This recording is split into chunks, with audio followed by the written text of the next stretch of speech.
কলেজের প্রথম দিনে যে আমাকে এত স্ট্রাগল করতে হবে এটা আমার ইমাজিনেশনেরই বাইরে ছিল। Welcome back to my new mini blog everyone. আজকে ছিল আমার কলেজের ওরিয়েন্টেশন ডে, আর ভোর 5:45 ঘুম থেকে উঠে আকাশের অবস্থা ঠিক এরকম ছিল। আর হ্যাঁ, আমি নতুন নেল এক্সটেনশন করেছি, তো আমার এতটা খিদে পেয়ে গেছিলো যে আমার জল বিস্কুট খাওয়া ছাড়া কোনো অপশানই ছিল না। যদিও আমি কলেজে যাওয়ার আগে ভাত খেয়ে যাব, আর আমার চুলের অবস্থা দেখে বুঝতেই পারছো যে আমি শ্যাম্পু করিনি। আর হ্যাঁ, আমি এখন ভোর 6টার সময় শ্যাম্পু করতে যাচ্ছি। আমি কাল রাতেই আমার যে যে জিনিসগুলো প্রয়োজন হবে সেগুলো সাজিয়ে রেখে দিয়েছিলাম, আর শ্যাম্পু করে এসে আমার এত দেরি হয়ে গেছিলো যে আমি নেক্সট আর কোনো ক্লিপই তুলতে পারিনি। একদম ঠিক ধরেছো, আমার চুলটা পুরোপুরি ভিজেছিল, তাই আমি সেটাকে শুকাতে দিয়েছি।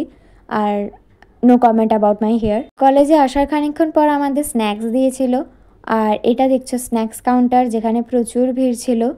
আমরা বেশ অনেকক্ষণ অডিটোরিয়ামে বসেছিলাম অনেকগুলো স্পিচের জন্য।